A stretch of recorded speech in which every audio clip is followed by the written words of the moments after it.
Наша дискуссия достаточно нетоксична? Мне уже страшно. У меня не возникает ощущения от просмотра, там, не знаю, роликов Латушка или Тихановской, что у нас все зашибись. А кто-то говорит, что мы вот-вот победим? В третий раз можно уже не объявлять всю забастовку. Люди понимают, что это очередной булшит. Что-то вот как-то я не вижу упреков из Киева в адрес херсонцев на тему, что это вы мирные протесты водите по воскресеньям. А этот фраг уже не Лукашенко даже. Как-то.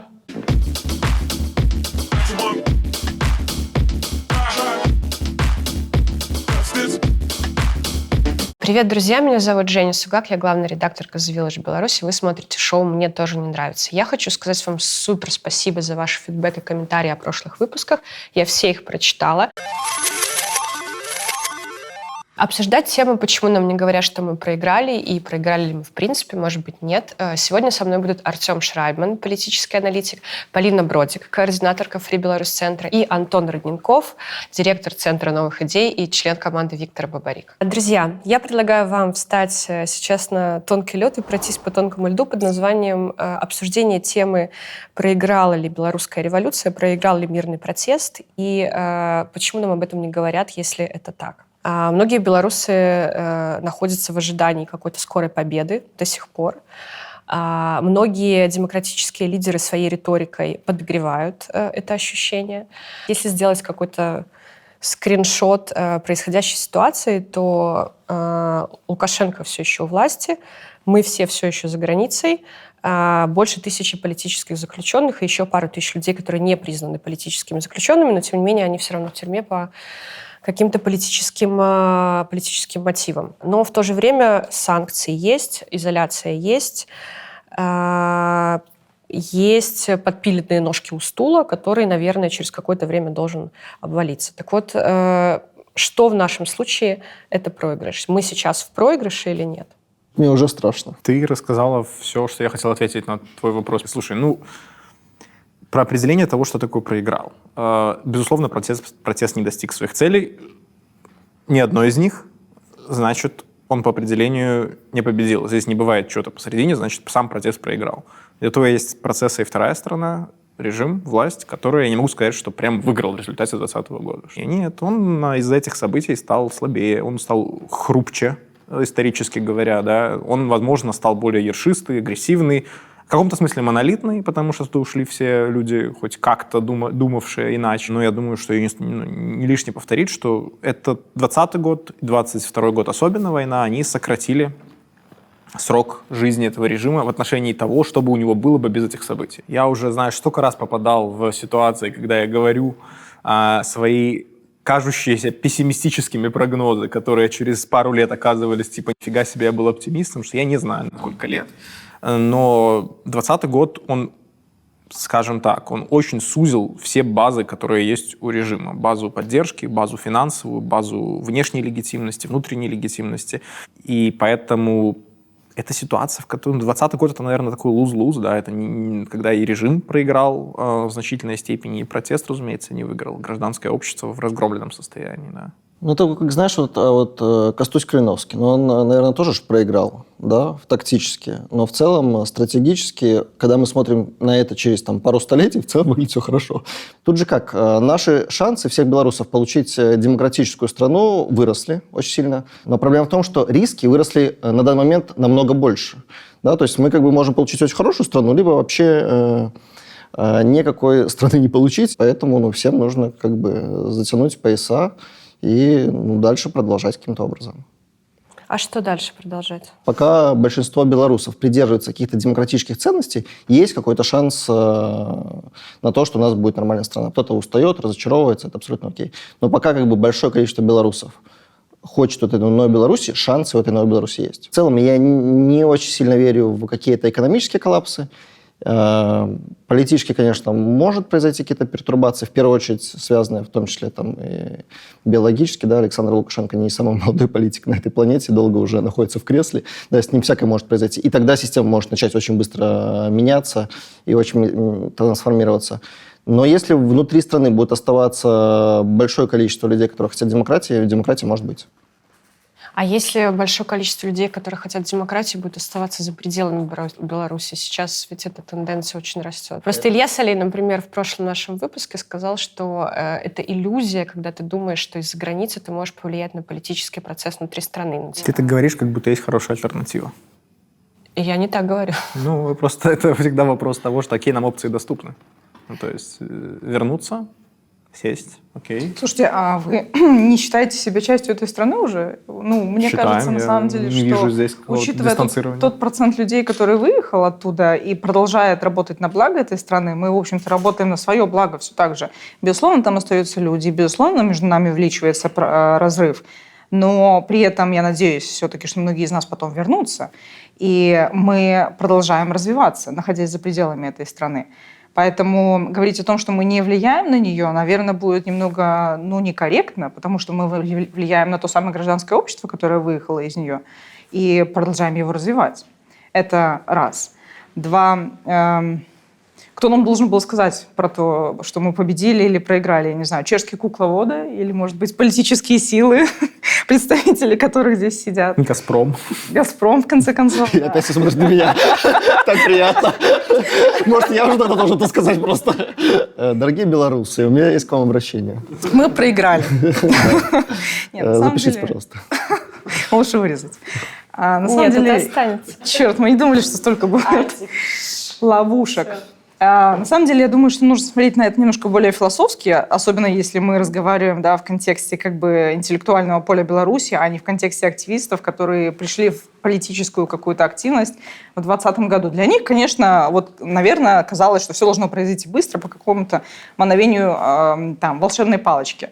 Но для тех людей, которые с 2012 года, с 2006 года, я не знаю, с 90-х лет в этой борьбе, для них эта революция, она в континууме.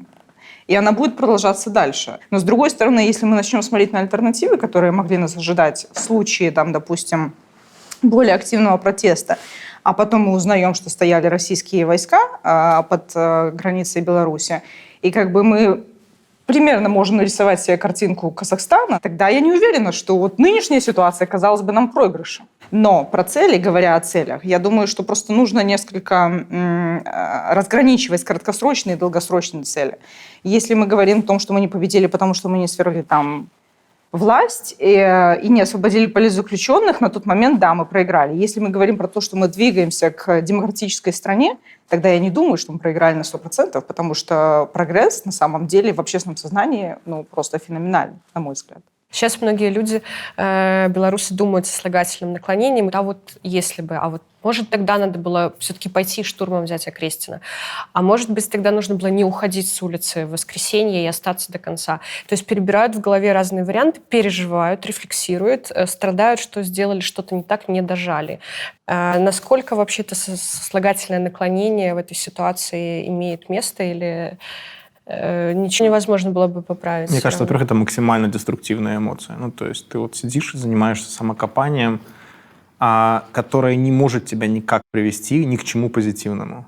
Ты можешь только понять, в конце концов, где были какие-то ошибки, либо осознать, что другого пути не было. И каждый из этих выводов, он скорее будет про то, что, либо мы ошиблись, либо у нас не было шансов. Если ты хочешь знать мое мнение на эту тему, то... Я думаю, что окно возможностей было таким маленьким, что уж точно не стоит по этому поводу страдать. То есть я бы мог себе представить победу мирного или частично мирного протеста в ситуации, когда происходит быстрый перехват власти, да, когда люди не уходят с площади, когда они не штурмуют здания, не убивают полицию, милицию, ОМОН. При этом власть раскалывается в течение пары дней, формируются альтернативные органы власти довольно быстро, легитимность переходит к ним. И таким образом не возникает вакуума власти, и таким образом Россия, просто не успевая принять решение, имеет перед собой новый режим, который надо либо принимать как данность, либо свергать заново. Да? То есть нужно свергать правительство Колесниковой и Тихановской. В такой ситуации, я думаю, что шанс был. Давайте переоценим, насколько это было реально. Это очень узкая дорожка, по которой нам нужно было бы иметь другой народ, который готов был бы оставаться на площадях, другую государственную машину, которая готова была бы так посыпаться просто от морального давления наличие людей на улицах. А скорее всего, там, если бы был другой народ и остался бы на улицах, положили бы просто сотни людей. Был бы Кыргызстан 2010 года, когда просто 150-170 человек расстреляли. Никакого слагательного наклонения здесь быть не может. И поэтому сложно тут не то, что даже кого-то винить, а всерьез заниматься самокопанием, потому что я не думаю, что кто-то совершил ошибку. И я не вижу какого-то человека или группы людей, которые совершили ошибку, из-за которой все пошло бы иначе.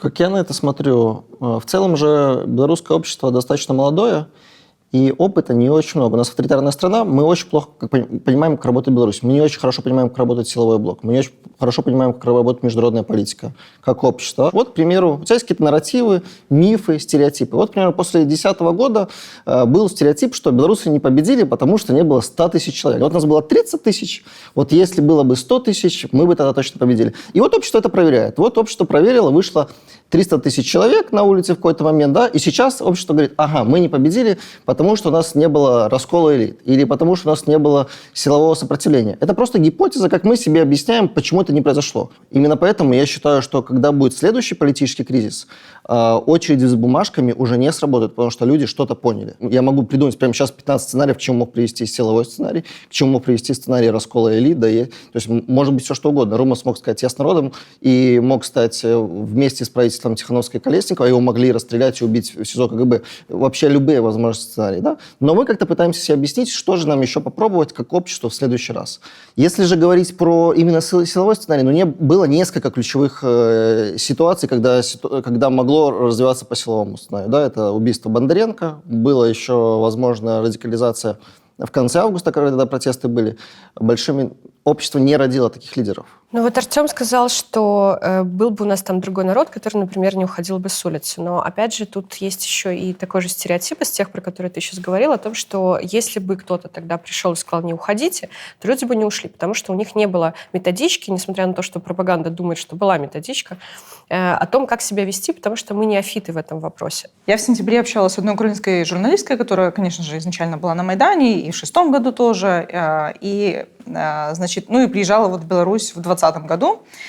И она очень четко сразу сказала, что у людей нет шанса собраться в одном месте, у людей нет шанса разбить Майдан и сидеть там безвылазно, потому что это очень быстро будет разогнано.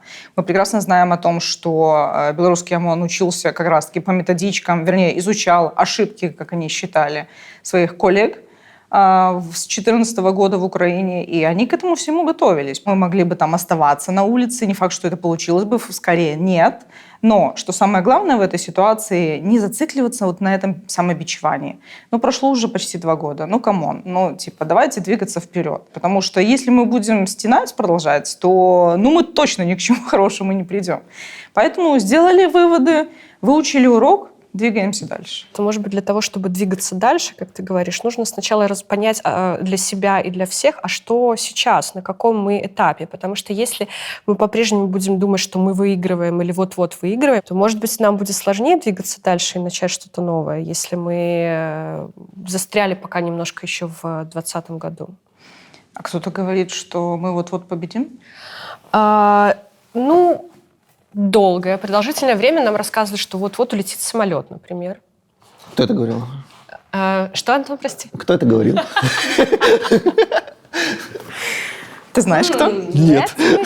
Женя журналистка, она следит за медиаповесткой, я не все успеваю читать.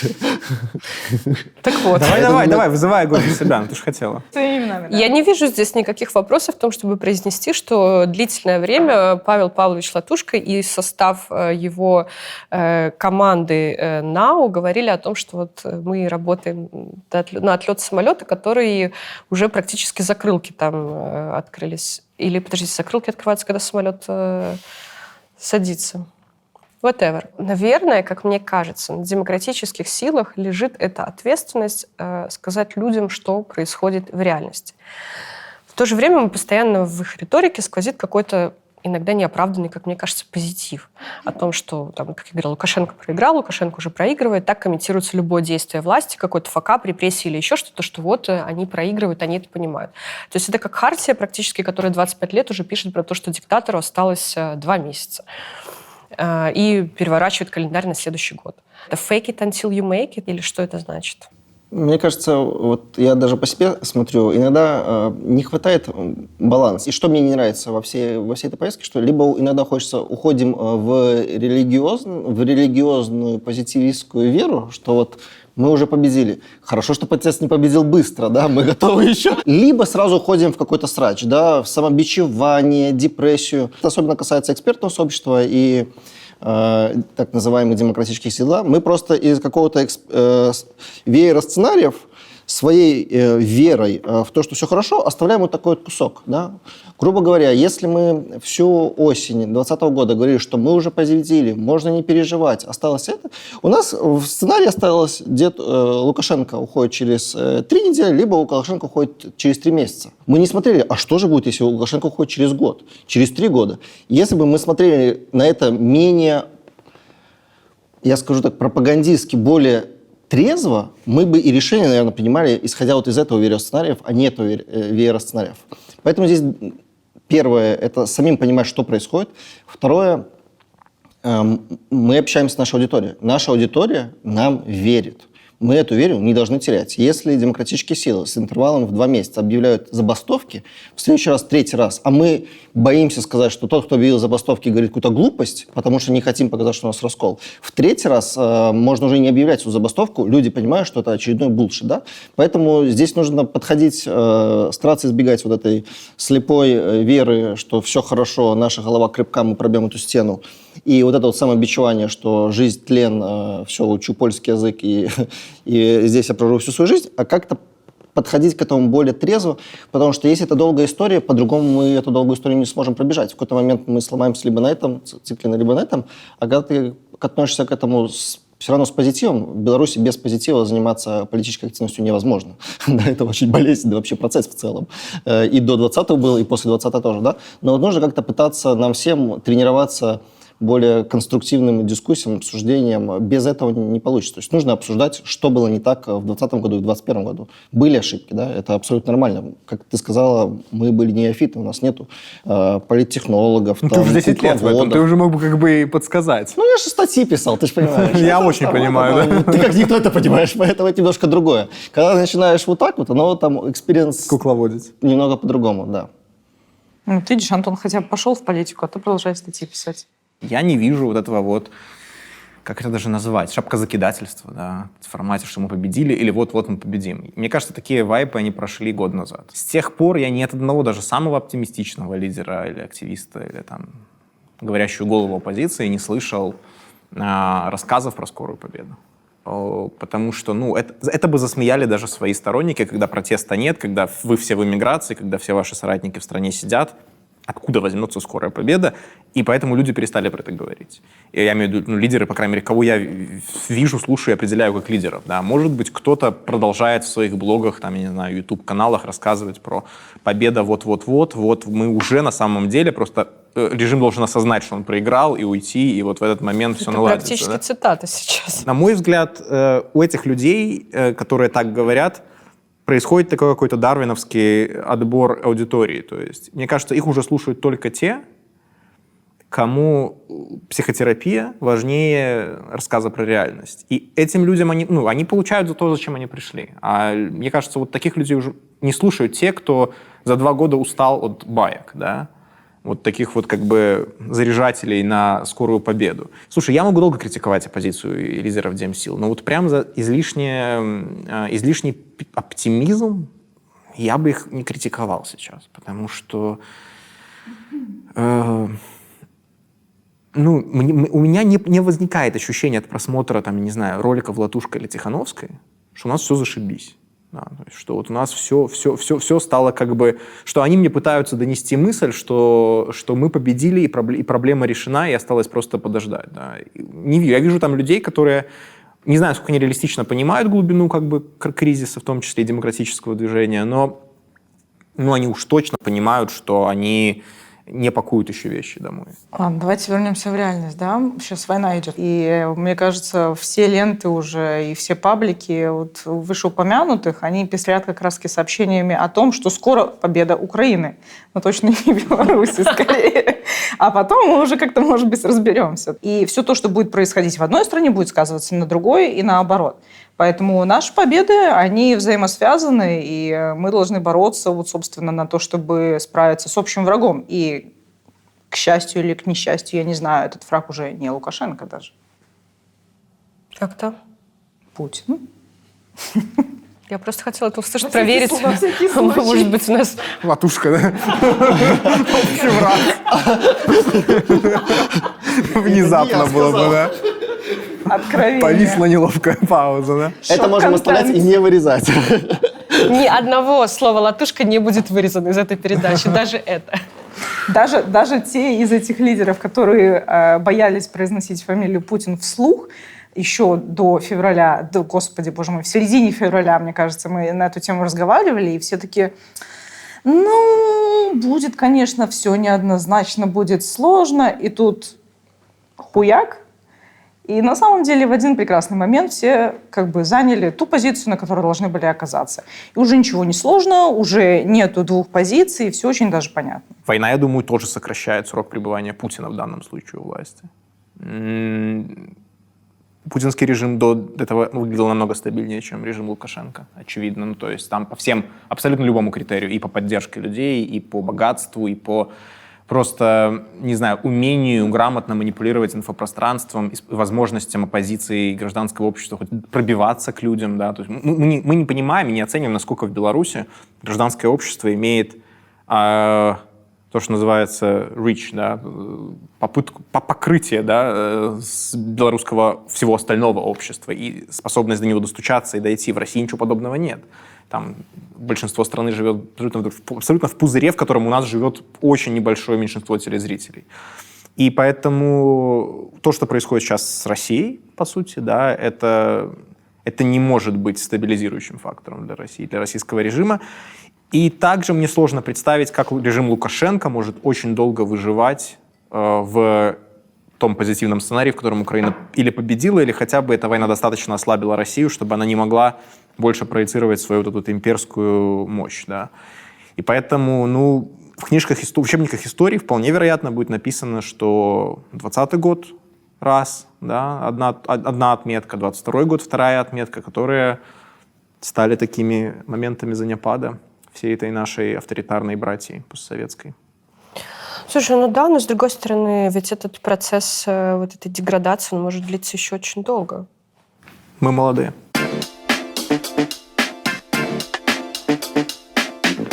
Единственный момент, я бы, может быть, все-таки не идеализировал бы тоже белорусское общество. Если посмотреть на социологические данные, большое количество людей все равно имеют симпатии и к Путину, как бы это ужасно не звучало, даже сейчас, и к России. И к этому нужно относиться с пониманием в том смысле, что даже в Украине до февраля были вот эти вот квази-пророссийские партии, у которых там было под 20%.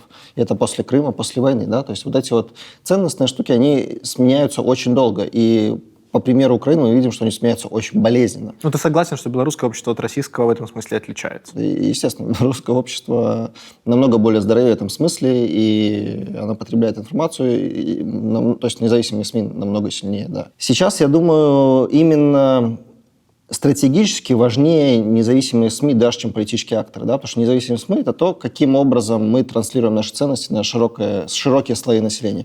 Если независимые СМИ будут крепкие и люди в нем будут оставаться, большая часть общества будет оставаться в их медиаповестке, все будет хорошо, да, вот это вот количество пророссийских будет уменьшаться, количество там продемократических будет расти, но это как бы вызов, потому что режим тоже понял, что он в 2020 году проиграл медиа-войну. И поэтому, если мы посмотрим статистику по YouTube-каналам за апрель, то в пятерке самых популярных YouTube-каналов 3 провластные. 3 провластные с абсолютно фейковыми видосами про Мариуполь. Не приходил здесь не полагался бы здесь только на количественные оценки, потому что там самые популярные ролики – это перлы Лукашенко. Смотри, я немножко не про это. Я про то, что это следующая битва. Они это поняли, они будут вкидывать в это бюджеты. И на самом деле война вот будет сейчас вот в этом. Они хотят в следующем политическом кризисе контролировать медиапространство. К счастью для нас, белорусские СМИ пропагандистские работают куда хуже, чем российские. Там куда меньше профессионалов в этом смысле. Поэтому и денег. Ну, и, соответственно, и денег, да. Это взаимосвязанные вещи. И поэтому, мне кажется, очень сложно будет белорусское общество прям так полномасштабно подсадить на эту риторику. А вот я здесь скажу, что не знаю, как насчет подсадить по поводу риторики, но то, что мы сейчас начинаем проигрывать уже немного эту информационную войну, хотя бы потому, что блокировки, которыми активно занялись в 2020 году белорусские власти, начали работать в долгосрочной перспективе. То есть я могу сказать даже на примере The Village, когда твой ресурс заблокирован, поисковики тебя передают выдавать сервисы, тебя Facebook засовывает в теневой бан, потому что человек один раз кликнул по ссылке, она заблокирована, второй раз кликнул по ссылке, она заблокирована. Плюс Мининформ до сих пор продолжает рассылать письма везде. У нас 2 недели назад Яндекс.Новости отключили от своего сервиса, прислав нам письмо от Министерства информации Республики Беларусь, где они просят Яндекс.Новости это сделать. Яндекс.Новости развели руками и сказали, что ничего не можем сделать, отключаем. То есть впоследствии, в долгосрочной перспективе это начинает работать. Если мы сейчас откроем Google, если мы сделаем все настройки на Беларуси, напишем слово «новости», как если бы человек из Беларуси заходил в Google и писал слово «новости» и хотел почитать новости, там будет «Спутник», там будет Белтелерадиокомпания, там будет «Комсомольская правда». Самое наверное, на первом экране из того, что похоже то, что мы говорим, это будет Хартия. Все. Больше ничего не будет. В демократических независимых СМИ проблемы с каналами. Подрезали каналы. И это инфраструктурный вопрос. Это нужно выстраивать заново, усилять заново, идти в какие-то другие каналы. Но с каналами большая проблема. Да? И это влияет ultimately на настроение в обществе. Поэтому тут задача серьезная. Я бы тут шапкозакидательством не занимался. Я не занимаюсь, я просто думаю, что мы не должны и списывать все на блокировки и на успешную деятельность властей. У нас идет просто лавинообразный процесс деполитизации, начиная с начала 2021 года. Да? И отписки начались еще до блокировок многие. Потом тебя признают экстремистским, у тебя, наоборот, скачок популярности. Потом это идет обратно по тому же тренду, который гораздо серьезнее, чем страх. Это отключение людей от политики. Люди просто не хотят ничего получать, даже если у них есть такая возможность. Но это отчасти и позитивная новость состоит в том, что когда произойдет новая вспышка политизации, произойдет то же самое, что происходило с подписками на нехту во время начала войны, во время начала революции. И эти люди, что называется, re-engagement, начнется, они вернутся обратно на те каналы, откуда им будет поступать информация, от которой они отключались из-за страха или из-за усталости. Это я пытаюсь привнести немножко позитива в ваши упаднические настрои. Должен был прозвучать вопрос, почему белорусские войска не вошли и, собственно, что остановило их в тот момент. Кто же и знает, отображает ли это вообще настроение в обществе? Мы знаем настроение в обществе по этому вопросу. 85-95% белорусов, по разным данным, против вступления белорусских войск в войну. Это значит, что даже большинство ебатик против этого. Это значит, что большинство армии, скорее всего, против этого, потому что армия не набрана из телезрителей «Озаренка». Да, и поэтому войска туда ввести было бы, отчасти таким суицидальным шагом, для Александра Григорьевича, очень рискованным, потому что... Остаться без войск тоже плоховато. Если мы говорим об ССОшниках, которые скорее бы туда поехали, силы специальных операций, это те же люди, которые участвовали в разгонах, часть из них, по крайней мере, не только ОМОН же участвовал, мы знаем. Вопрос, тебя отправили туда погибать, половина не доехала, треть разбежалась, тех не доехала обратно, я имею в виду. Те, что вернулись, насколько они были бы довольны этой ситуацией, лояльны, верны? Вообще, как поражение в войне сказывается на имидже человека с остальными яйцами? Вот вопрос, да. И до сих пор Лукашенко, его имидж в глазах своих сторонников и подчиненных строится на том, что он никогда не проигрывал. Если бы он потерял полармии в войне, или половину тех, кого он туда отправил, это сложно прям как-то спасти имиджево, и представить как победу. Особенно в ситуации, когда ты не контролируешь 2/3 белорусского общества информационно. Поэтому... Но на самом деле мы не знаем, как повернулись бы события на поле битвы в Украине, если бы вошла белорусская армия. Потому что все-таки это было очень важное стратегическое направление, и украинцы очень сильно этого боялись. У меня мало веры в белорусскую армию в этом смысле. Ребят, позвольте вас вернуть к белорусскому протесту. У нас будет передача про как возможно бы, если бы белорусские войска вошли в Украину, мы еще обсудим. В следующих передачах. В следующих передачах, где будете не вы уже. Спасибо, Евгения. С вами было приятно Где общаться. будут эксперты. Где будет настоящий эксперт. Я шучу, я буду только вас теперь приглашать все время. А скоро и будешь, скоро закончит.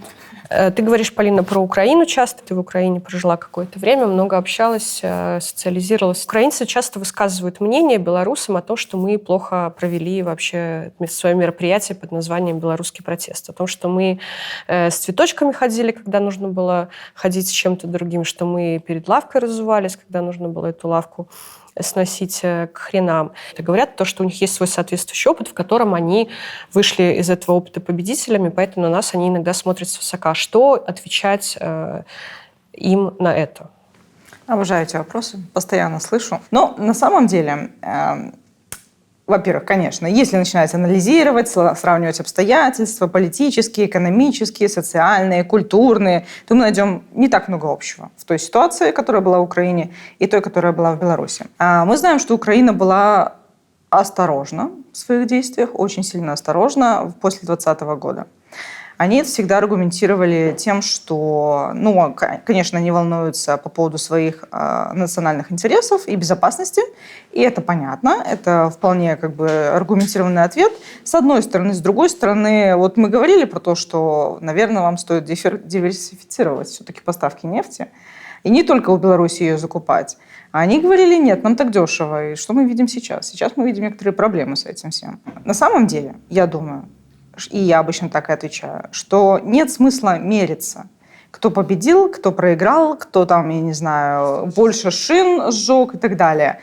Это, реально, это совершенно бессмысленно. Мы двигаемся по той траектории, по которой мы двигаемся. Они двигаются по своей траектории. Они местами пересекаются. Мы можем только друг друга усиливать. То есть сейчас не время для споров с украинцами на тему, что вы тоже бяки или что-то такое. Поэтому я в таких бы разговорах сейчас просто не участвовал, избегал бы. Но если люди хотели услышать, то и сейчас особенно появились примеры, которыми ты можешь им это объяснить. В Херсоне местное население не свергло русских оккупантов. Прям не встали мирным или немирным протестом, не удалили российскую армию. Белорусский режим, особенно при поддержке российских силовиков и при готовности той применять силу, которая у него была, он не сильно отличается от оккупационной армии. И что-то как-то я не вижу упреков из Киева в адрес херсонцев, херсонян, жителей Херсона, на тему, что это вы мирные протесты водите по воскресеньям. Не, берите... Ладно, Херсон, а Крым? Крым, да, Донбасс, почему не свергли эту ДНР, ЛНР, да, почему этого не происходит? Этих упреков, я не знаю, наверное, есть какая-то предвзятость и даже хейт иногда в сторону переселенцев с Востока в Украине, но сейчас ни у кого не хватает, мне кажется, наглости думать в сторону, что, ребят, давайте, свергайте ваши оккупационные администрации, потому что люди начали понимать, что такое силовой контроль, да. В Украине никогда не было диктатуры, поэтому, это нормально, что люди на все смотрят со своей колокольни, мы тоже. Но они не понимают, что такое силовой контроль над обществом, что такое действительно режим внутренней оккупации, назови как хочешь, прочного авторитарного режима. Не скидывали украинцы украинскую СССР, пока она была частью СССР, да, пока там стояли советские войска и так далее. Когда СССР стал разваливаться на куски, тогда, конечно, Польша, бархатная революция, пожалуйста, в Украине огромные забастовки и демонстрации, и в Беларуси тоже. Есть некоторые объективные, скажем так, факторы, да, и поэтому я бы понял, если бы такие закиды в нашу сторону делали, не знаю, жители Египта, да, которые взяли и свергли своего диктатора, чтобы через год новый диктатор пришел к власти. Окей, с их бы стороны я бы еще послушал, но украинцы не были в такой ситуации никогда. Поэтому это просто нерелевантный спор, но сейчас, повторюсь, не время его вести, учитывая, что действительно они воюют за нашу общую свободу. И что есть немалая вероятность, что именно на Украине обломает зубы не просто конкретный Путин, а абстрактный этот постсоветский авторитарный монстр, который в том числе и белорусов держит в заложниках. Это про этого красного человека из книги Алексеевич. Это он, да. И он сегодня пытается бороться с будущим, и будущее, судя по всему, может надавать ему по зубам, вероятно, навсегда. Я просто хочу еще добавить, что белорусы участвуют в этом всем довольно активно. Есть смысл показывать то, что мы сейчас делаем. и то, каким образом мы пытаемся изменить ситуацию. То, в том числе, насколько, возможно, отличается реакция нашего общества от российского общества. Абсолютно пацифистское общество не может за 2 недели взять автомат и начать жать по крышке. Так не работает. Да? Это в том числе про общую культуру, про какие-то норму, да, что считается нормой в Беларуси, что считается не нормой, да, про оружие, про все остальное. Поэтому оно было просто невозможно. Но опять же, если бы не было 2020 года, не было бы белорусских батальонов, потому что какое-то количество людей прошло на какой-то другой уровень, и они готовы уже жертвовать свою жизнь, чтобы защищать чужую страну, да. Это украинцы, естественно, не будут хотеть слышать, скорее всего, да, они будут говорить, вы все равно слабаки. Не да. обобщай. Украинцы разные, и многие это понимают. Правда. То есть, мне кажется, вот снова-таки, вот эта тема про то, что вы не дожали, вы там слабаки, или вы сейчас должны страдать за Лукашенко, это тоже не мнение большинства украинцев. Супер. Ну, тогда все, класс, расходимся. Мы победили. Победили. Мне нравится, любой вопрос заканчивается одним. Мы победили. Мы победили в рамках Ты реально этой ждала, что мы комнаты. будем спорить тут, да? Ну, нет, не особенно. Что, я вас не знаю, что ли? Слушайте, вот, кстати, по поводу там Египта и всего прочего, что, есть же мнение, что мирные протесты могут работать только в странах с другой диктатурой, не с такой диктатурой, которая была у нас. Вот Артем, как человек с практически специализированным образованием, У меня его нет, я не политолог. как человек без образования, скажи, ты знаешь случаи, где мирный протест так побеждал в таких странах с такой диктатурой, как в Беларуси? Если у этой диктатуры не было внешнего донора, то да, то есть Польша. В принципе, достаточно бархатная была история во второй итерации своей, то есть не в первой, в начале 80-х годов, когда первая волна солидарности, там было много погибших. Во вторую волну уже нет, потому что режим, хоть он оставался внутренне достаточно сильным и монолитным, менее, наверное, чем белорусский режим, но тем не менее, отсутствие внешнего донора и ощущение того, что падает домино других режимов, оно дало протестующим силу, а режиму неуверенность в себе. У них не было уверенности, что придет там дядя Горбачев и поможет, и поэтому они были изначально, власти Польши и других посткоммунистических или тогда еще коммунистических стран, они были ограничены в том, на что они готовы были пойти. Лукашенко понимал, что он может начать стрелять, его поддержит Путин. А власти ГДР или Польши. Поэтому вот прямо, чтобы такая история, как белорусский режим, который достаточно монолитен был и пользовался практически безоговорочной поддержкой Кремля, политической, по крайней мере, и военно-политической, вот такие истории, чтобы падали от мирных протестов, я не знаю. Это всегда была какая-то степень насилия, это всегда была какая-то степень внешней интервенции иногда, да, если там мы африканские всякие истории берем, когда действительно свергались очень жесткие режимы, хуже лукашенковского. Но тогда приходила на помощь армия соседней страны. Могу не знать всех случаев, но, во-первых, белорусский действительно примерно уникален во многом и выбивается из всех статистик, в том числе по количеству людей вышедших, да, которые не привело к немедленному падению режима. Но я не знаю таких других случаев, чтобы настолько готовый к насилию режим просто говорил, вы собрались мирно, ну ладно, мы пошли. То есть нет, это не работало так. А дальше вопрос готовности общества нести действительно огромные жертвы. Ясно, что его не было у белорусского общества, но даже если бы была эта готовность, это не давало бы стопроцентной гарантии, о чем говорил Антон. Что, было бы белорусское общество готово помахаться дубинками с белорусским ОМОНом. Готово ли было бы оно помахаться пулеметами с российской Росгвардией? Мне кажется, тут есть два тезиса. Да? Первый, не мирного протеста не могло быть. Протест мог быть только мирным, он не мог сразу из ниоткуда появиться армия, Шагельский, что-то готовится. Да? Этого не было почвы, из которой это могло появиться, это первое. И второе, чтобы оказать достаточное давление на авторитарный режим, тебе нужно массовое, широкое, популистское движение. Да? У тебя должно быть движение, которое касается всех, да. Если ты выходишь с агрессивной риторикой, ты не можешь привлечь 300 тысяч на улицу просто так, если до этого вообще никогда не было этих протестов. Поэтому оно должно было быть максимально доступно, максимально инклюзивно, с максимально повесткой про цветочки, лавочки и все остальное. Это был способ мобилизации людей, на самом деле, чтобы они увидели, насколько их много. Если бы, я не знаю, условный Статкевич начал бы сразу призывать к каким-то силовым действиям, это бы скорее оттолкнуло, и протестов было бы вообще никаких не было, чем мы бы получили свержение власти. Артем, вот ты, как мы уже поняли, ты очень позитивный человек, довольно оптимистично часто в своих как-то оценках и объяснениях ситуации, такой немножечко белорусский Кац, который вот успокаивает своими выводами. У тебя не было за все это время желания встать, треснуть телеграммом по столу и сказать: все, срань и мгла вокруг, я ухожу из этого? Нет, на самом деле я не думаю, что вообще это моя функция, кого-то успокаивать или, наоборот, расстраивать. Для этого есть специально обученные люди. Есть психологи, есть люди типа, вот публицисты типа того же Каца, который, когда работал в белорусской тематике, выполнял важнейшую функцию. Я пытаюсь приучить свою аудиторию к тому, что ко мне не надо за этим ходить. Вот. И если хотите какого-то конкретного заряда эмоций, лучше отписываться. Отписываются? Вообще валом, да. Я думал, что от меня отписываются, потому что я не пишу. Ну, редко пишу. А заметил, что если что-то напишешь, отписываются еще быстрее. Ты им напомнил, что надо отписаться своим постом. Тренд на деполитизацию, он же не только у меня виден. Да? То есть отписки от всех каналов, кроме тех, кто попадают сейчас как бы, в струю. Там, Гаюн. Понятное дело, что он будет расти в первую очередь за счет украинцев. Да, отписываются. Все, кто отписался от Артема Шрайбмана в Телеграме, я приглашаю подписаться на YouTube-канал. Мне тоже не нравится. Я думаю, что это будет win-win. Артем? Да, там вы меня тоже, в принципе, увидите. Примерно год назад ты сказал такую фразу: сейчас не Мы быстро перешли к формату интервью из формата вот нормального такого коллективного разговора. Это смущает? Я уже волноваться просто стал. Давай. Это сейчас не дословная цитата, но смысл был такой, что это даже хорошо, что мы не побеждаем быстро, потому что так гражданское общество быстрее поймет, что из себя представляет режим. Ты считаешь, что до сих пор хорошо, что мы не побеждаем быстро? Или это уже не так быстро, как ты имел в виду? Сказала, что если бы мы победили быстро, вполне возможно, что эта победа была бы не такой как бы устойчивой, как она будет, когда она произойдет через такие мучения. И я до сих пор не отказываюсь от этой мысли. Вопрос: лучше бы было бы, если бы мы победили тогда быстро, или лучше сейчас, что 1000 людей сидит, но у меня язык не повернется сказать, что нет, хорошо, что у нас вот столько жертв, все сидят, и мы зреем.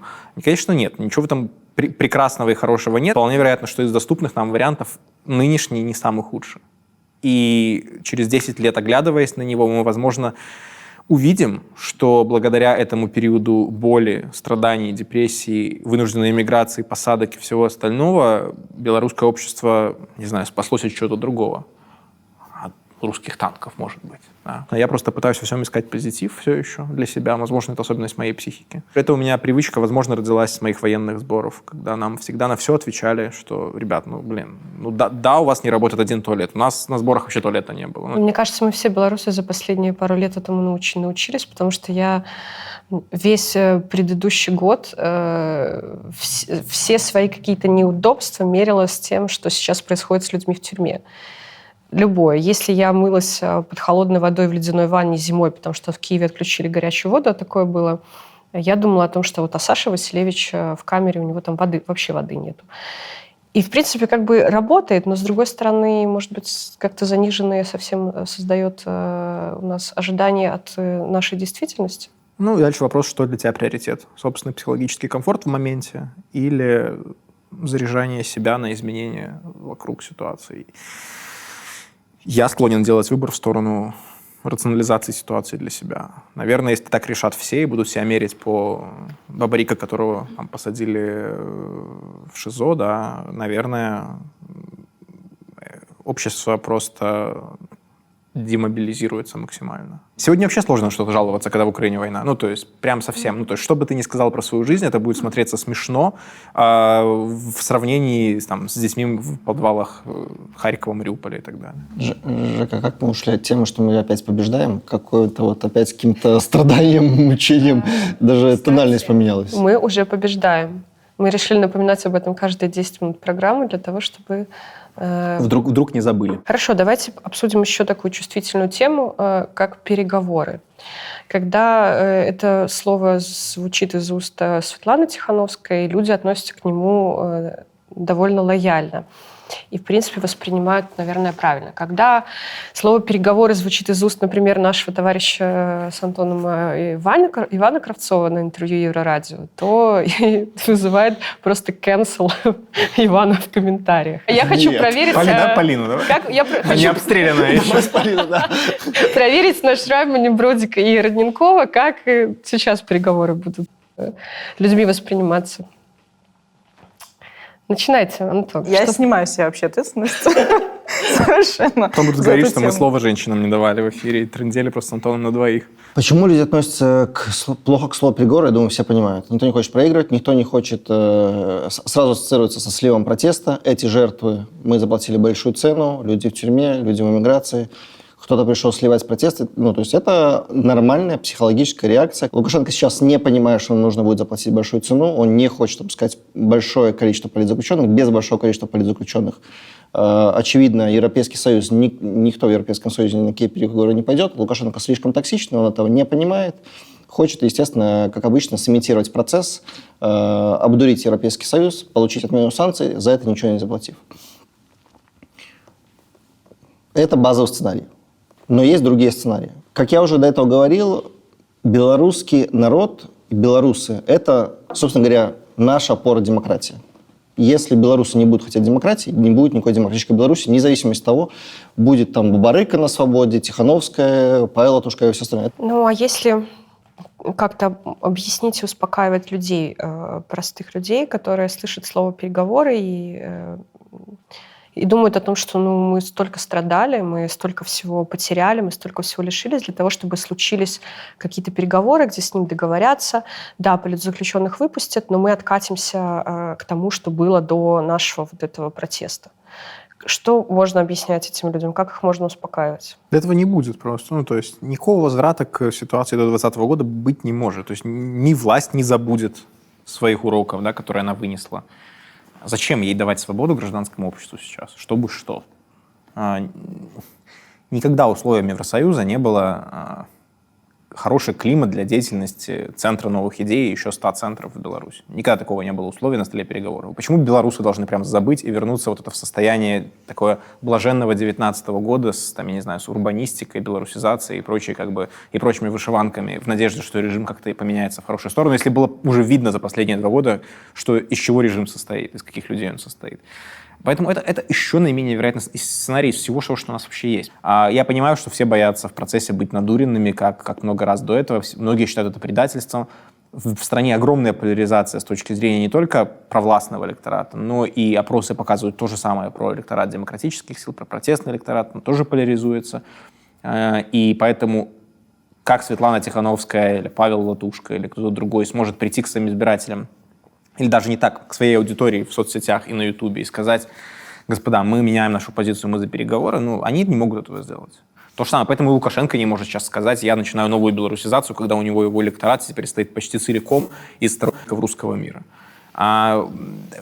Нет понятных и простых ходов к восстановлению статус-кво. Вот прям. Поэтому это будет что-то новое, это будет новый Лукашенко, Лукашенко в новых обстоятельствах, который будет пытаться играть в игру, где у него будут гораздо хуже карты, где ему никто не верит. В это демократические силы из этого, скорее всего, вообще будут исключены. Это будет не диалог с Светланой Тихановской, Павлом Латушко или сидящим в тюрьме Виктором Бабарико, и даже не с его замечательной командой, которая здесь у нас, наверное, почти... Я не предполагаю, что со мной будет половина из нее сидит, да? И поэтому... Ты думаешь, что нас 4 всего, да? Здесь сидит половина. Я ставлю на Жеку. Я, конечно же, шучу. То есть диалог с Западом, он будет включать в себя оппозицию только в формате консультантов. Да? То есть вот может быть кто-то из западных политиков, прежде чем принимать решение общаться с Лукашенко в сценарии, когда Лукашенко сам к этому созреет, может быть, он спросит мнение Светланы Тихановской. И то не факт, что оно будет определяющим.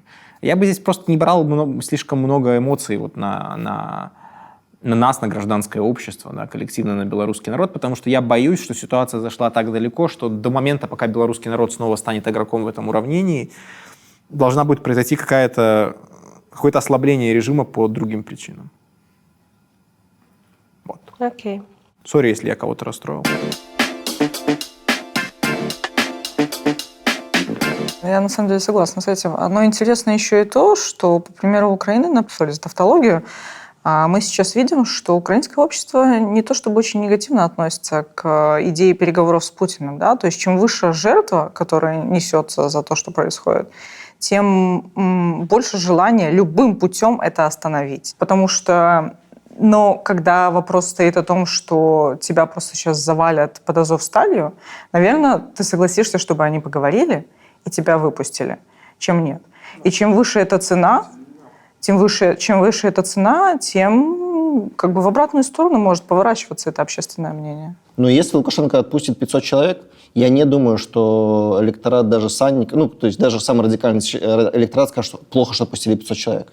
Да, то есть пока что это выглядит все мифически, как будто мы обсуждаем какие-то гипотетические ситуации, и, конечно, это вызывает отрицание. Но когда ты увидишь 500 человек вышедших, условно 500 человек, у тебя сразу поменяется отношение, если это произойдет. Да? То есть поэтому я вот этот сценарий считаю, что он просто должен быть на столе. Сейчас мяч на стороне Лукашенко. Это он решает, что люди должны сидеть, страна должна там, терять независимость, терять людей, терять экономически. Да? Это его выбор. Давайте поговорим про Светлану Тихановскую. Насколько, по вашему мнению, еще надолго хватит Светланы? Будет ли «я устал, я ухожу»?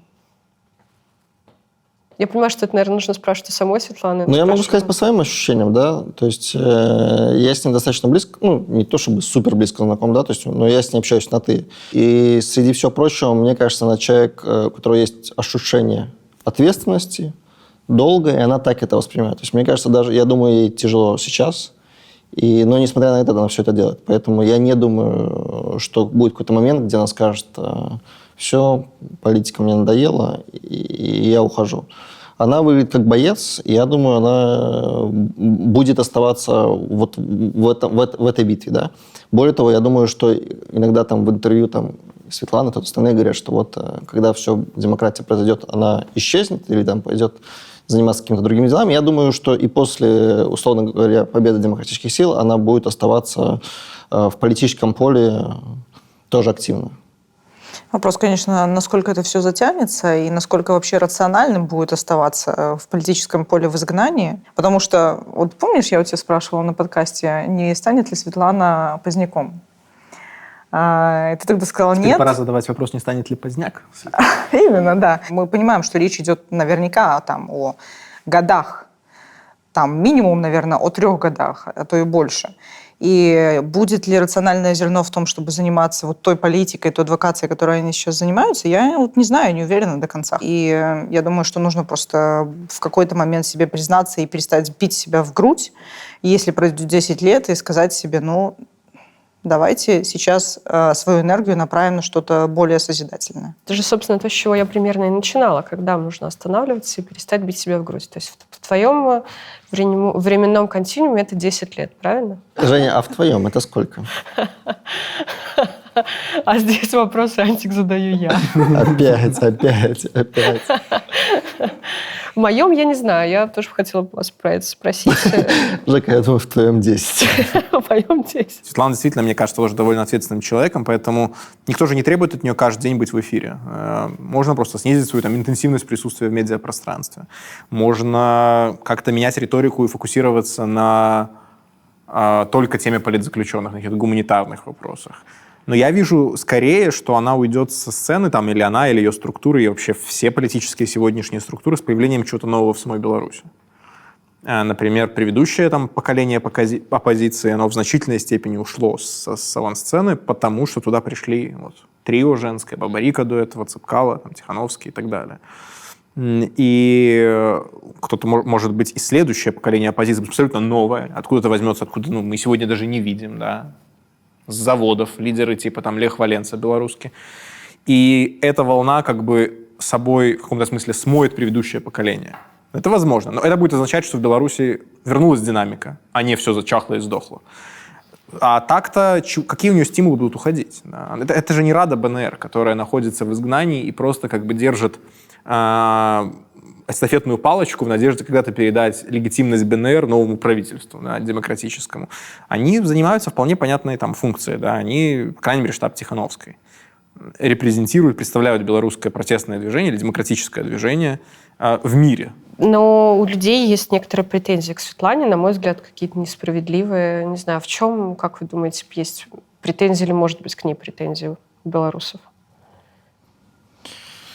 Естественно, протест затягивается, и победа отдаляется. Мы это уже обсуждаем не первый час вместе с вами. И кто-то это олицетворяет, в том числе с самой Светой. Не было сделано инаугурации, не было сделано каких-то там призывов. Все еще не было призывов к силовикам. Нужно было записать вот какое-то видео, где были какие-то магические слова, чтобы силовики сразу же присягнули. Во всех предыдущих видео были какие-то не те слова сделаны, да, там не туда была сделана поездка, не так. То есть, естественно, часть этого разочарования ассоциируется с ней. Есть такая аудитория определенная, она не очень большая, которой нравится перерабатывать негативный контент. Да? Есть даже такие вот целые каналы, которые на этом работают, имеют большие просмотры. Ну, там, называй. Ну. Я их не смотрю.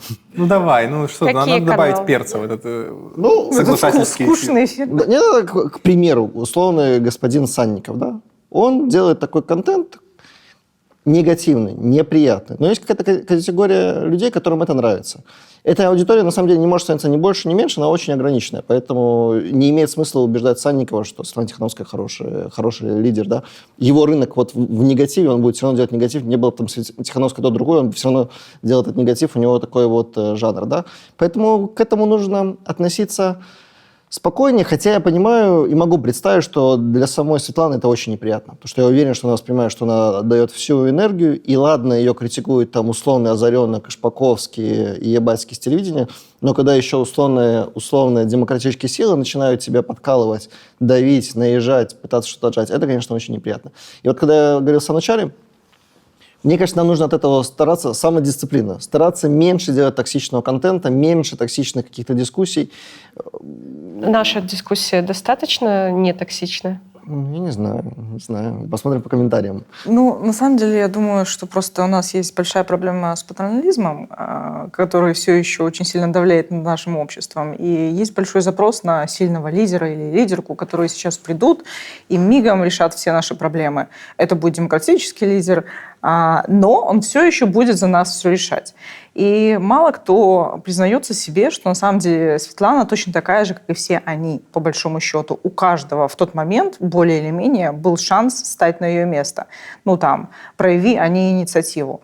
Многие проявляли ее по-своему, по-другому, и как бы в какой-то момент кто-то сложил лапки и теперь ждет, что вот избранная президентка, не имея там госресурса, не имея СМИ, не будучи в стране, сможет прям, я не знаю, перевернуть вообще режим вверх ногами, разблокировать счета белорусов в Украине, там, прекратить всю дискриминацию белорусов, которая появилась после начала войны и так далее. Ну, нет, такого не будет. И нужно в первую очередь брать на себя ответственность за все то, что происходит, а не скидывать ее постоянно на кого-то, на какого-то там фантасмагорического лидера или лидерку. Можем ли мы критиковать в публичном пространстве? Мы как медиа, как политические аналитики, как участники там, других штабов, например, или вообще, в принципе, как люди, можем ли мы критиковать демократические силы и их лидеров? Я не могу понять, что я чувствую по этому поводу, потому что, с одной стороны, как бы хочется говорить, что ты думаешь. В какие-то моменты, если они тебе не нравятся, то почему бы об этом не сказать, чтобы тоже не превращаться в там, какую-то пропаганду. А с другой стороны, тогда мы заходим на территорию пропаганды режима, который так, где там есть целое подразделение для того, чтобы кого-то хуесосить, и как бы мы начинаем их хлеб забирать в таком случае. Недавно я понял, что 10 лет уже примерно пишу для каких-то там сайтиков или СМИ, или еще для кого-то в Беларуси, и сколько я вот пишу, столько я слышу этот спор. Даже когда не было никакой революции, даже когда все, кто сегодня занимаются просто таким огульной критикой демсил или делают это на зарплате, еще не увлекались политикой, всегда был один и тот же аргумент. Мы сами в одной лодке, поэтому не смейте. Да? Вы льете воду на мельницу режима. Я никогда его не покупал. Ну, то есть нет ничего хуже, чем приучить лидеров демократических сил к тому, что они имеют право на какой-то иммунитет от критики. В чем их демократичность в таком случае? Наверное, это работает иначе в ситуации реальной горячей войны. Надо все-таки отличать войну и политическое противостояние. Все-таки то, что происходит в Беларуси, это не война. Это не гражданская война, это не война повстанцев с режимом. Это политическое противостояние авторитарного режима с значительной частью общества. Но в политическом противостоянии не может быть тех же правил, что и в военной цензуре. И поэтому это, мне кажется, такой бан на критику для самих себя. Самоцензура в этом смысле, она нивелирует вообще смысл, мне кажется, прихода к власти демократических сил, потому что Я не верю в истории, когда демократический лидер, пользуясь таким вот коконом отсутствия критики, приходит к власти и говорит: а теперь можете меня критиковать, мне теперь хорошо, как бы вы теперь, вам разрешается. Поэтому я никогда не покупал эту риторику, не собираюсь ее покупать от даже предельно святых людей, которые могут быть в лидерстве там каких-то демократических сил, и уж точно там не от политиков белорусских сегодняшних, потому что за что вы тогда боретесь? Ну, я с Артемом согласна. Единственное, что мне кажется, это сейчас речь не про цензуру, а про самоцензуру. То есть ведь это же не от них исходит этот месседж: вы нас не критикуйте, почему вы про нас плохо говорите. Это мы сами как бы себя поставили в такие рамки. Сочувствую. Я никогда этим не хотел заниматься, я не занимался, и, честно говоря, когда я помню, я еще в 2015 году брал интервью у Короткевича, оно было такое довольно грубое с моей стороны. Сейчас я, смотря назад, понимаю, что надо было делать его как-то иначе. Потом я брал интервью у 3 лидерок, как сказать-то, господи, женского трио, да, когда Колесникова, Цепкало и Тихановская. Главное, не 3 граций. Мне так не Да, нравилось мне вот тоже это 3 грации. Немножко, хотя сам раньше использовал, увы. И вот тогда тоже, я помню, как только ты в моменте чего-то политического зенита смеешь богохульствовать и задавать просто жесткие вопросы, ты получаешь такую волну хейта, которую ты не получаешь ни в каком другом случае. Потому что ты как бы предал. Ты как бы, что вообще, ты кому помогаешь, да? Я просто уже для себя взял за правило, что если такое происходит, ты там неделю не читаешь комментарии, например. Все равно, конечно, читишь и читаешь, но это надо вот так себя, мне кажется, дисциплинировать, если ты себя все еще считаешь журналистом, например. Да? Я не конкретно к тебе сейчас обращаюсь, а вот к людям, которые об этом думают. Да? Если ты часть команды какого-то политика, прям совсем тупо, будучи частью команды, критиковать своего босса, конечно. Наверное, в этом случае надо самоцензуриться. Я не знаю, есть люди, которые одновременно занимают несколько ролей в своей жизни, да, у них и СМИ, они там и в партии в какой-то, я таких людей знаю немного, но некоторые есть, да, и вот, для них, наверное, сложно этот выбор делать, я могу понять, но... А вот, наверное, кстати, нет. Я могу сказать в свой раз... Сделай камин-аут, что, может, не все знают, что ты как бы и там, и там. Я... Такой камин-аут ты хотел? Жека, не получилось, давай заново. Ладно, какой камин-аут? Да, на что намекает Артем? Артем намекает на то, что я являюсь главным редактором The Village. При этом еще с самого начала образования штаба Бабарика состою в штабе Бабарика, в команде Виктора Бабарика до сих пор. И вот хочу сказать свое оправдание, что эти 2 роли, казалось бы, на первый взгляд не очень совместимы, но мне кажется, что я справилась блестяще. Я ни разу не использовала свое служебное положение в The Village для того, чтобы как-то пропихнуть больше, чем, наверное, было бы это приемлемо или привычно, повестку Виктора Бабарика, штаба Виктора Бабарика, Марии Колесниковой и так далее. То есть иногда даже у нас этого было меньше, чем в других СМИ, но зато некоторые эксклюзивы для The Village как раз-таки я получала. Поэтому мне кажется, что здесь скорее... Ладно, что тебе не нравится в этой ситуации? С тобой все хорошо, Жека, ты справляешься отлично. Не, мне вообще в этой ситуации все нормально. Я не видел ни у вас, ни в других СМИ, где редакторы совмещали работу, какого-то перекоса такого резкого. Я просто думаю, что как долгосрочная история это не работает, потому что рано или поздно ты прекратишь давать слово критикам позиции своего лидера в равной степени, как и своему лидеру. Потому что ты будешь считать, что они вредят не просто ему, а стране. Потому что я это замечал многократно в прошлом, когда демократические, или продемократические СМИ себя самоцензурировали, о чем мы говорим, не потому, что им нравится какой-то политик, а потому что они видят за его критикой вред делу демократии. Нельзя ни с какой личностью отождествлять такую высшую ценность. И поэтому любые претензии на это со стороны демократических сил надо считать попыткой подготовиться к узурпации власти потом. И сказать: нет, ребят, так не будет, вот здесь флажки. Поэтому я считаю, что это полезнее для них самих. Здесь в том числе должна быть сильная журналистская комьюнити с внутренней регуляцией, чтобы оно тоже эти вещи каким-то образом отстраивало, да. И вот чтобы следило, чтобы эти какие-то сохранялись стандарты. Потому что понятно, когда происходит 2020 год, и опять же, Настя Рогатко работает в КУКУ и работает там в офисе Светланы Тихановской, да, и там она главный редактор, а там она глава отдела по коммуникациям, да, то есть это очевидные конфликты. Когда происходит 2020 год, естественно, и для демократических сил, на самом деле, делали это хорошо, потому что приходят люди с компетенциями в старой оппозиции нету людей с такими компетенциями, да, в бизнес-секторе этих компетенций куда больше. Но дальше могут с этим возникать проблемы. Я думаю, они сейчас уже даже есть на небольшом уровне. То есть я не собираюсь здесь говорить, что на каких-то политиков есть абсолютный бан, а на каких-то нет абсолютного бана, но я думаю, эти проблемы определенным образом уже начинают возникать. Друзья, у нас есть рубрика «Уже лучше», где мы попробуем хотя бы на словах подчинить какую-то проблему, о которой мы говорили, подумать о том, что мы можем сделать, чтобы стало лучше.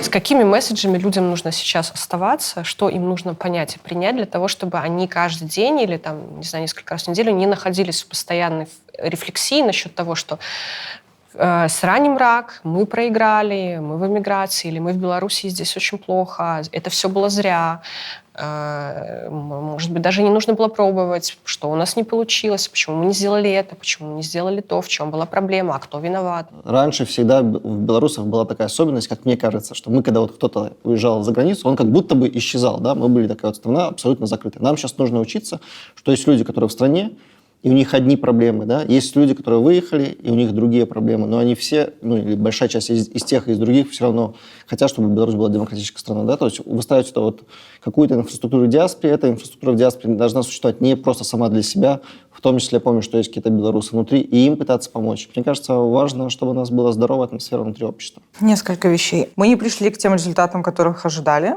в такой временной перспективе, в которой ожидали, но это не значит, что наступил конец, и дальше нет никакого просвета. И самое важное, что сейчас, мне кажется, нужно понять, это то, что, в принципе, мир, вот та самая пресловутая фраза «never again», оно повторилось again, и, возможно, повторится и потом. И как бы белорусская ситуация, она сейчас, опять же, не изолирована от всего того, что происходит вокруг. И белорусы не одни те, кто оказались за границей, они не знают, как найти себе работу, как устроить детей в садик, как там оформить спесель там, и так далее. Сейчас в такой же ситуации находятся украинцы. И наша задача друг друга поддерживать. Мне кажется, что большинство белорусов, в отличие от, возможно, многих людей в эмиграции, по крайней мере, большинство белорусов, которые живут в стране, уже не живут повесткой 2020 года. Если у кого-то остались непроработанными травмы 2020 года, то самое время найти психотерапевта, психолога, чтобы он помог проработать эти травмы. Но это не дело политических лидеров, не дело гражданских лидеров, не дело лидеров мнений. Бесконечно заниматься перевариванием 2020 года вредно для не только психики, но и политики. Мне кажется, это принципиально понять всем, кто еще не может переступить через это. Не будет выиграна будущая битва борьбой в нарративах и в терминах 2020 года. Это по-любому. Поэтому move on, да, то, что называется. Надо двигаться дальше. Не переворачивать страницу, не забывать людей, которые сидят за то время. Забота о тех людях может быть той самой новой повесткой. Но повестка должна двигаться однозначно. В целом, белорусская диаспора, белорусское политическое сообщество, я думаю, занимается очень вредным таким самоковырянием. Пора двигаться. Я же, собственно, к этому и вела, когда я задавала этот вопрос, да, что мы облечем в слова то, что висит в воздухе, потому что мне кажется, что это поможет нам двигаться дальше. Потому что если революция, например, проиграла, то мы нет. Мы здесь, мы живы. Мы способны что-то делать, у нас все получится, мы справляемся, все окей, все будет good. Мы побеждаем. И мы побеждаем. Уже победили. К концу А если нет, то и хорошо. Потому что позже будет лучше, чем раньше. Просто модель моих комментариев. Как вы думаете, мы белая эмиграция, которая никогда не вернулась домой, или мы Ленин? Часть белой эмиграции в 20-е годы вернулась домой и села, кстати.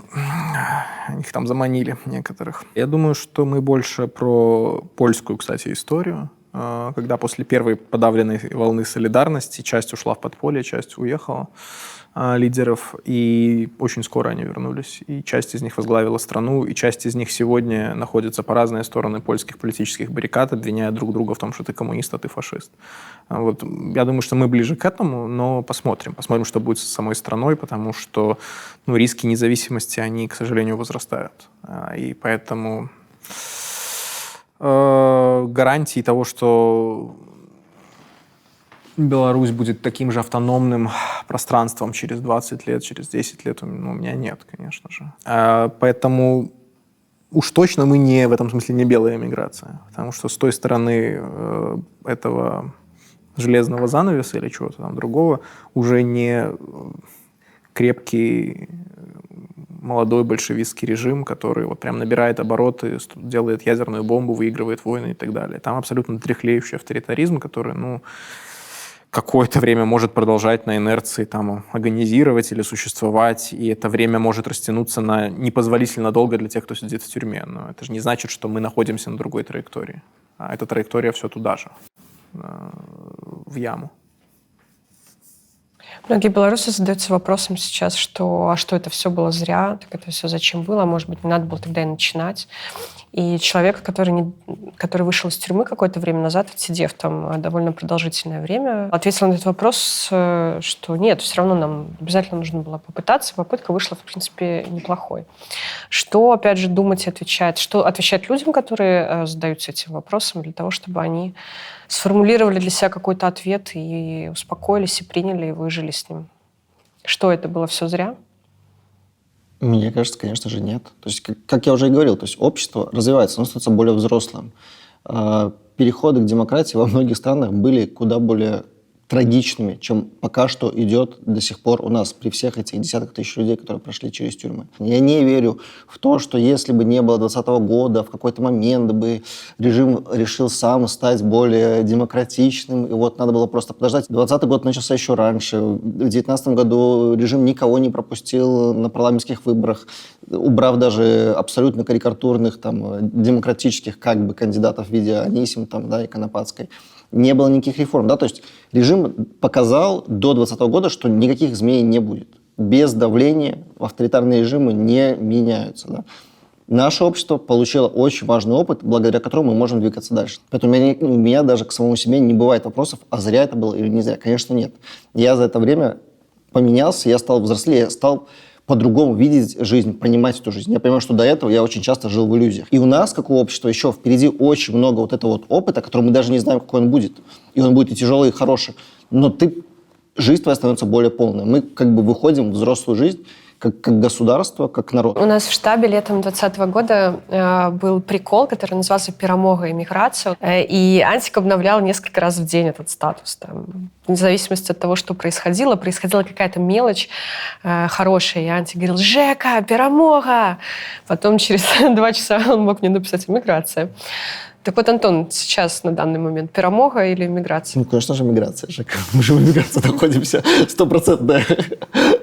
Но мы же говорим, что мы перемогаем. Мы перемогаем из-за миграции. Из-за миграции. Вот вы трое видите такую вероятность, что пройдет время, и вы отключитесь от белорусской повестки, вам станет интересна больше европейская жизнь, начнете жить другой жизнью. Вы себе можете такое представить? Нет.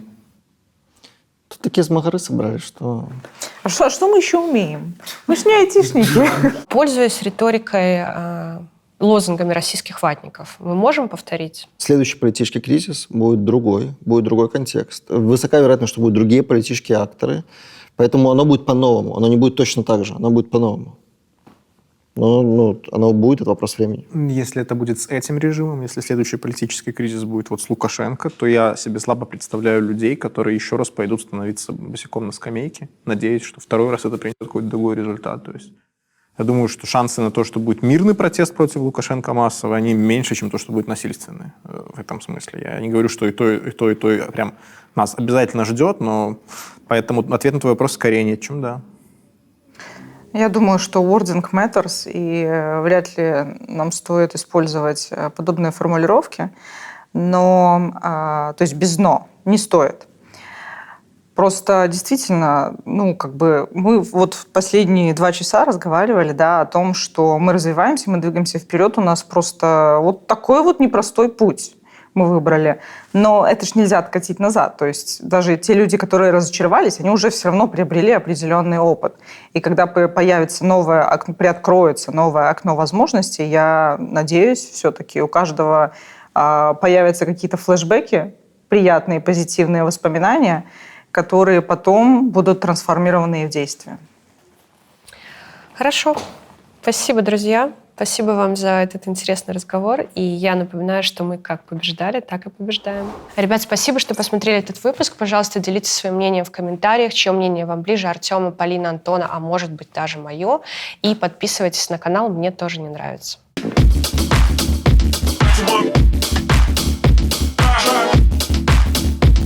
This